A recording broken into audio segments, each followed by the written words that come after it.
ce jour à l'écoute de votre émission. La semaine dernière, nous avons commencé une nouvelle série, un nouveau thème sur la gestion des conflits dans le couple. La semaine dernière, nous avons défini un peu ce que c'est qu'un conflit. Nous avons parlé du fait que c'était normal d'avoir des conflits dans une relation de couple. Nous avons parlé du fait que c'était même avantageux. Et nous avons parlé des 5 avantages liés au fait d'avoir des conflits. Et nous avons terminé en insistant sur le fait que ce n'est pas le fait qu'il y ait des conflits qui pose problème, mais c'est la manière dont on gère les conflits qui pose problème. Et nous avons fini sur ce premier point, la nature des conflits. Nous avons parlé également des sources des conflits dans le couple et nous avons évoqué la première source importante qui est tout ce qui est différence liée à notre nos tempéraments, à nos valeurs culturelles, familiales, à nos goûts, etc. Ça, c'est un premier type de différence. Aujourd'hui, nous allons continuer avec 2 autres types de différences. Ce sont tout ce qui est 2 autres types de sources de conflits. C'est tout ce qui est lié à nos attentes et à nos besoins dans le cadre du couple. Donc, il y a beaucoup d'attentes. Lorsqu'on se marie, chacun a ses attentes par rapport à la relation. Il y a ce qu'il attend de la relation. Il a des besoins qu'il espère qu'ils seront comblés dans le cadre de la relation. Et lorsque ces besoins, ces attentes ne sont pas satisfaites, effectivement, ça constitue une source de conflit importante. Donc, c'est vraiment le deuxième, si on veut parler de la typologie, il y a tout ce qui est conflit lié aux différences, donc différences de personnalité, différences de goût, différences d'intérêt, différences culturelles et différences familiales, en tout cas toutes les différences qu'on peut imaginer. Mais ensuite, il y a tout ce qui est lié aux attentes et aux besoins non comblés ou non satisfaits. Et tout à l'heure, nous allons revenir sur les sources en essayant de citer des domaines bien précis, mais pour le moment, retenons juste la typologie. Et donc, la troisième source de conflit dans le couple, c'est tout ce qui est lié à notre vécu, à nos expériences passées et notamment aux expériences qui nous ont traumatisés, des expériences qui ont créé des blessures émotionnelles, ce qui fait qu'on a une sensibilité particulière dans tel ou tel domaine. Peut-être pour le moment, tout ce que je dis, c'est un peu théorique, mais on va y revenir tout à l'heure avec des exemples précis de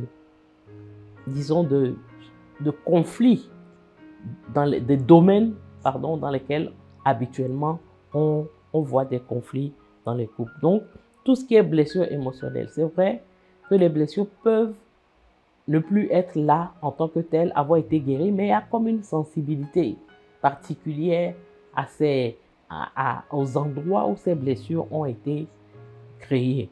Et aussi tout ce qui est expérience traumatisante dans le passé, qui lorsqu'on n'y fait pas attention, lorsqu'on n'y prête pas garde, peuvent affecter la vie de couple.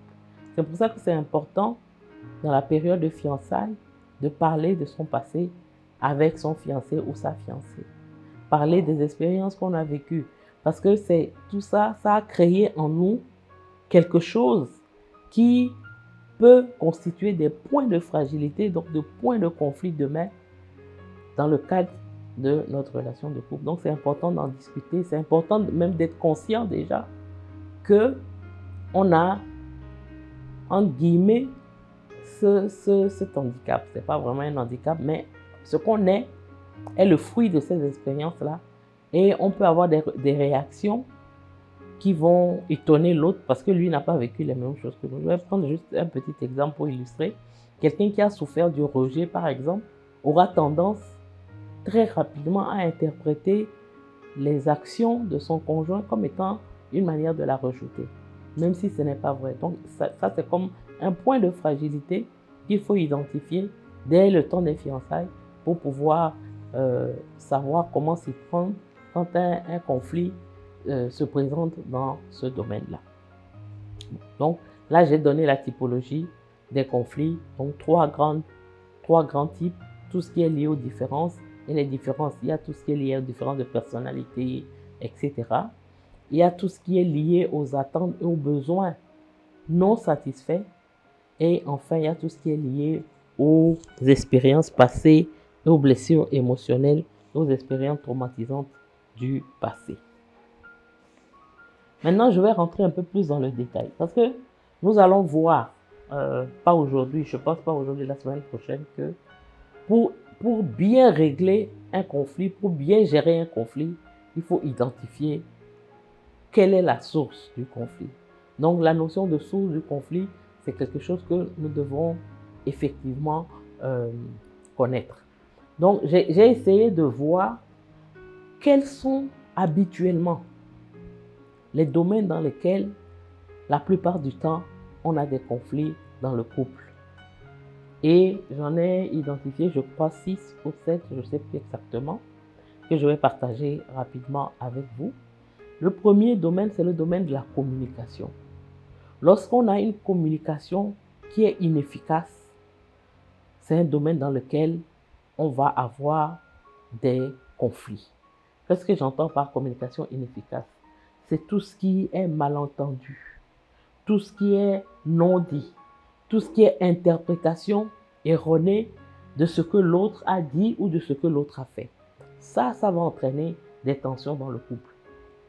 Donc, le cas le plus flagrant, c'est le fait, par exemple, que la femme a besoin d'affection et que son mari ne lui communique pas cette affection. Tout ce qu'il va faire, tout ce qu'il va manifester, elle va l'interpréter de travers parce qu'il ne communique pas l'affection de la manière dont elle voudrait qu'il le communique. Je fais un peu allusion au langage de l'amour, par exemple. Si quelqu'un, son langage d'amour, ce sont les paroles valorisantes et que son conjoint lui parle mal, ne lui fait jamais de compliments, ne la valorise jamais. Mais par contre, lui, son langage d'amour à lui, ce sont les cadeaux. Donc, effectivement, il la couvre de cadeaux, mais elle ne va pas se sentir aimée parce que le langage qu'elle comprend ne lui est pas parlé. Donc, la communication est quelque chose de très important pour éviter les conflits. Il faut savoir communiquer à l'autre et il faut aussi que celui qui, je ne sais pas, fasse attention, voilà, que le conjoint fasse attention à ne pas interpréter, avoir une mauvaise interprétation des attitudes de l'autre. Donc, c'est important de beaucoup parler, de beaucoup ne pas prendre ce que l'autre dit et puis faire un film là-dessus et vivre de malentendu en malentendu. C'est important. Les non-dits, les interprétations. C'est pour ça que la communication est une des clés d'une relation saine, parce que si elle est bien menée, elle va permettre d'éviter un peu comme des mines qu'il y a dans la relation due à la manière de communiquer. Donc c'est très important, la manière de communiquer, la manière d'exprimer ce qu'on ressent, la manière de dire à l'autre, ah, tu as fait telle chose bien, tu as dit telle chose bien, tu as parlé de telle manière, ça ne me convient pas parce que moi, voilà comment j'aimerais qu'on communique. Voilà la manière dont je voudrais qu'on se parle, etc. etc. Deuxième source de conflit importante aussi, c'est tout ce qui est attentes qui ne sont pas exprimées correctement. Soit elles ne sont pas exprimées parce que, comme je le dis souvent, nous les femmes, on se dit, mais s'il m'aime, il doit deviner ce dont j'ai besoin, il doit deviner mes attentes. Non, il faut exprimer ce qu'on veut. Voilà ce que moi j'attends dans tel domaine.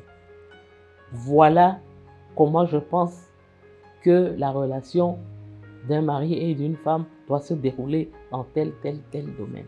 Et non pas dire, parce qu'il doit deviner que voilà ce que j'ai. Ça, c'est la première des attentes qui ne sont pas exprimées ou alors qui sont mal exprimées. Mais il y a aussi des attentes qui sont irréalistes. Souvent, on rentre dans le mariage avec des attentes que le conjoint ne peut pas combler. Et ça, c'est une source de conflit aussi. Donc, il faut pouvoir identifier ces attentes-là et arriver à en discuter pour se rendre compte que ce n'est pas le rôle du conjoint de combler tel ou tel besoin, c'est le rôle de Dieu, c'est le rôle c'est dans notre relation avec Dieu que nous allons trouver ce besoin comblé. Et donc, il est irréaliste d'attendre de notre conjoint qui est un homme comme nous, qui est quelqu'un qui a une manière de se comporter pleinement humaine, ne peut pas combler ce type d'attente. Donc, c'est important de ne pas avoir des attentes irréalistes. Et aussi, peut-être, même si ce sont des attentes qui nous tiennent à cœur, peut-être ne pas attendre que du jour au lendemain, le conjoint comble totalement ses attentes. Lui donner un peu de temps, l'encourager quand il fait un peu, lui donner le temps de véritablement identifier l'attente et voir dans quelle mesure il peut le combler. Donc, c'est vraiment des choses qui sont des sources importantes de conflit. Troisième point que j'ai identifié, c'est tout ce qui est gestion des finances. Oui, les problèmes financiers sont vraiment souvent la source de nombre de conflits dans le mariage. C'est soit et souvent des manières différentes de gérer l'argent, d'appréhender l'argent. L'un est économe, l'autre est dépensier. L'un pense que l'argent, ça sert à bien vivre, ça sert à avoir des loisirs, ça sert à faire du bien autour de soi. Et il y a un autre, lui, il pense que non, l'argent doit être économisé, l'argent doit être épargné, l'argent doit être mis de côté. Voilà. Donc, notre rapport à l'argent, qui est différent, peut amener véritablement une source importante de conflit dans le couple. Et ce type de conflit, il faut le gérer. Donc, il faut pouvoir mettre en place des systèmes qui permettent d'éviter ce type de conflit. Ça peut être par exemple un budget. Lorsqu'on a des conflits financiers sur la manière de dépenser l'argent, sur les priorités en matière financière, il faut s'asseoir. Le compromis, c'est d'avoir un budget qu'on suit, pas un budget qu'on fait et puis on laisse de côté. Quatrième source, c'est moins, je dirais, prégnant, moins important sous nos tropiques, c'est tout ce qui est partage de responsabilités, équilibre des responsabilités. Les rôles et les responsabilités au sein du mariage peuvent être une source de conflit si les attentes et les contributions ne sont pas équilibrées. Parce que, bon, je dis c'est moins grave sous nos sources, sous nos tropiques, parce que soit la femme ne travaille pas, donc il n'y a pas de problème, ou alors la femme travaille, mais justement parce qu'elle travaille, elle a les moyens de se faire accompagner, assister par une servante, par des aides qui font que le poids, par exemple, des travaux ménagers ne repose pas essentiellement sur elle. Mais quand on voit, par exemple, la manière dont les gens vivent en Europe, où ils n'ont pas les salaires de tous ceux qui aident est tellement élevé que ce qu'une femme peut gagner en travaillant ne lui permet pas de se prendre, par exemple, une servante à la maison. Donc, elle est obligée d'assumer ses tâches et parfois, c'est des sources importantes de conflits parce que les deux travaillent et la femme ne comprend pas pourquoi la responsabilité de quasiment 90% des tâches ménagères lui incombe. Et elle va se sentir frustrée et ça, c'est des sources de conflit. Là aussi, il faut trouver la solution. Il faut pouvoir se parler. Il faut pouvoir trouver des aménagements. Il faut pouvoir s'aider. Il faut pouvoir comprendre aussi que je vous ramène à la série que nous avons faite sur le besoin de l'homme, justement, c'est d'avoir une femme qui le décharge de tout ce qui est souci au foyer, soutien. Il a besoin d'un soutien dans le foyer. C'est vrai qu'aujourd'hui, par la force des choses, les femmes travaillent aussi, mais ça n'empêche pas que le besoin de l'homme est là. Comme effectivement aussi le besoin de la femme est le besoin d'être soutenue financièrement, même si elle travaille, le besoin est là. Donc là, c'est tout ce qui est équilibre dans le partage des rôles et des responsabilités qui peut être une source importante de conflit et pour lesquels aussi il faut s'asseoir, discuter et trouver des compromis qui soient satisfaisants pour les deux parties. Donc comme je le dis, c'est moins dur pour nous parce qu'on a soit des servantes, soit des neveux, soit des... En tout cas, on est mieux soutenu dans la manière dont on gère les tâches ménagères que les gens dans les pays européens. Autre domaine, c'est tout ce qui est différences culturelles. Il peut y avoir là des différences religieuses, mais normalement, ça ne devrait pas être. C'est pour ça qu'on insiste sur le fait qu'il faut pouvoir s'accorder spirituellement, avoir les mêmes valeurs, les mêmes manières de voir les choses, les mêmes, en tout cas, tout ce qui est fondamental dans la foi, on doit avoir la même foi, la même vision, ce qui va réduire les sujets de discussion. Bon, il peut y en avoir toujours, mais vraiment, c'est quand on a la même base de foi, la même doctrine. Après, maintenant, ça peut être, un exemple, est-ce qu'on doit boire, on ne doit pas boire, voilà. Il y en a qui pensent qu'on peut boire raisonnablement, que ce que la Bible interdit, c'est de ne pas se saouler, mais on peut boire, un conjoint peut dire non, moi j'estime qu'on doit éviter carrément l'alcool. Donc ça, c'est des petites différences par rapport à la religion, mais qui ne prêtent pas vraiment à conséquence. Mais quand il y a des différences de fond, dans la manière dont on vit notre foi, dans les valeurs religieuses qu'on a, là, effectivement, ça peut être une source de conflit.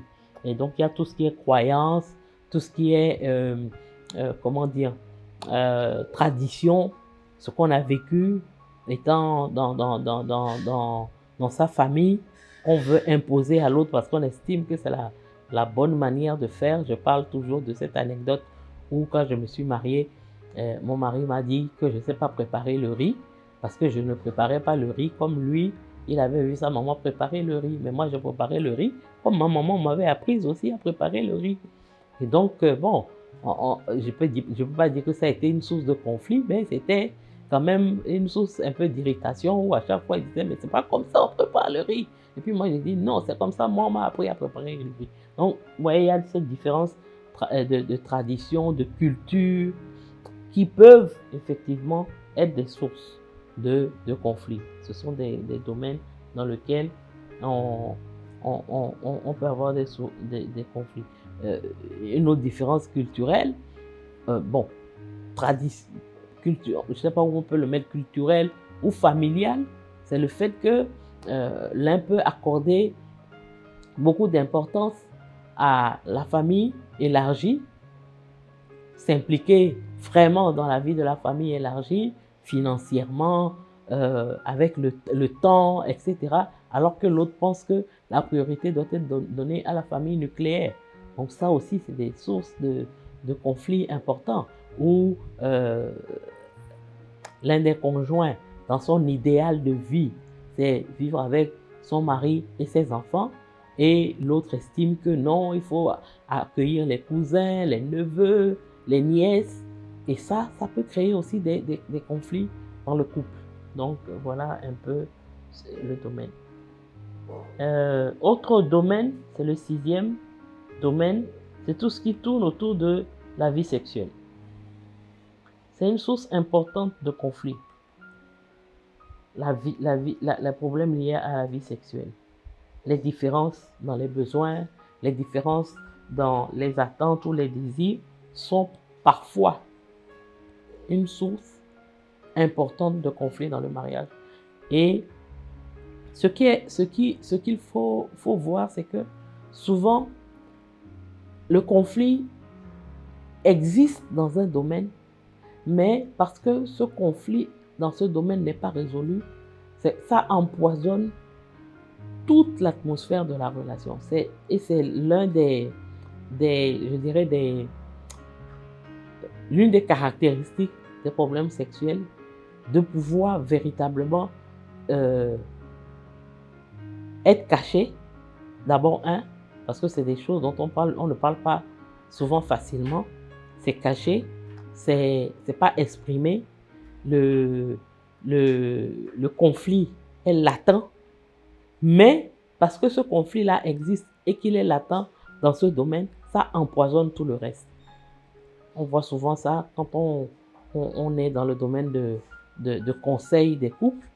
Le mari va se plaindre de sa femme, elle ne tient pas bien la maison, elle ne s'occupe pas bien des enfants, elle est tout le temps en train de regarder la télévision, elle ne prépare pas bien et tout ça. Mais quand on va creuser, on va rentrer au fond, on va voir que le problème se situe au niveau de l'intimité sexuelle.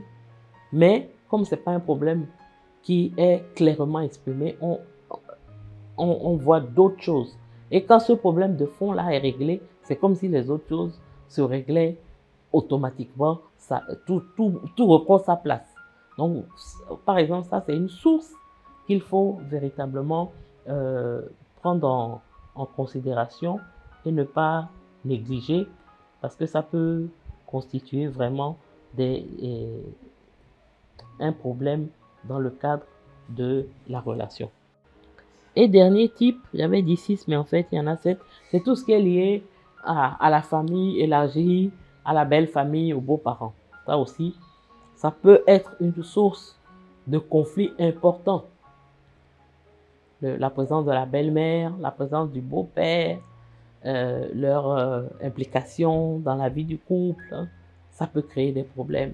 Le fait que la belle-mère n'accepte pas sa belle-fille, ça peut être un domaine dans lequel là, le conflit n'est pas directement entre les deux conjoints au départ, mais ça crée des tiraillements parce que chaque conjoint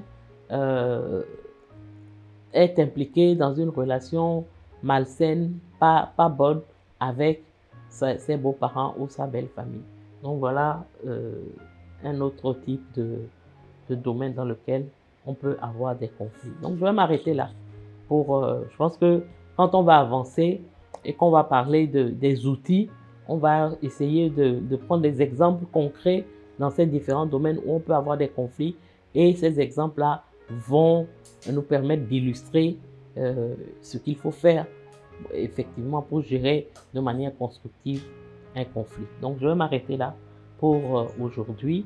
Je vais prier parce qu'on a terminé donc je dirais le premier sous-thème de la gestion des conflits, sous-thème qui est relatif à la nature du conflit. Donc nous avons vu la définition, nous avons vu que les conflits sont normaux, que ça peut même être avantageux, et puis nous avons terminé par les sources des conflits. Donc nous avons parlé des 3 grands types de conflits liés aux différences de personnalité, de culture, de goût, etc. Liés, deuxième type de source de conflit lié à, je me rappelle, j'ai un petit trou, et troisième qui est lié à, si je me rappelle, je vais le dire, troisième qui est lié à tout ce qui est trauma ou expérience que nous avons vécu et qui ont laissé des traces. Donc le deuxième type, c'est tout ce qui est lié aux besoins et aux attentes. Donc tous les conflits qui tirent leur source du fait que nos besoins et nos attentes ne sont pas correctement comblés. Donc après, nous avons parlé des 7 domaines dans lesquels on retrouve le plus souvent les conflits, pêle-mêle la communication, l'intimité sexuelle, le partage des rôles dans le cadre du couple, etc. Donc, je vais m'arrêter là. La semaine prochaine, nous allons commencer à voir d'une manière, je dirais, ramassée, quelles sont les étapes pour bien gérer un conflit. Et puis après, nous allons prendre chaque étape et essayer d'aller un peu plus en profondeur. Donc pour terminer, je vais prier. Seigneur, je voudrais te bénir et te rendre grâce pour cette occasion que tu nous donnes encore aujourd'hui de venir aux pieds de toi, à tes pieds, pour être enseigné. Tu connais la place des conflits dans les couples. Tu connais comment l'ennemi travaille pour exacerber les conflits, pour empêcher de se comprendre, pour empêcher d'utiliser les bonnes méthodes pour régler, gérer les conflits. C'est pourquoi je pense que ce thème est vraiment important. Je prie que tu accompagnes chaque couple qui a des difficultés dans ce domaine maintenant, que Seigneur, ce qu'ils entendent puisse les aider.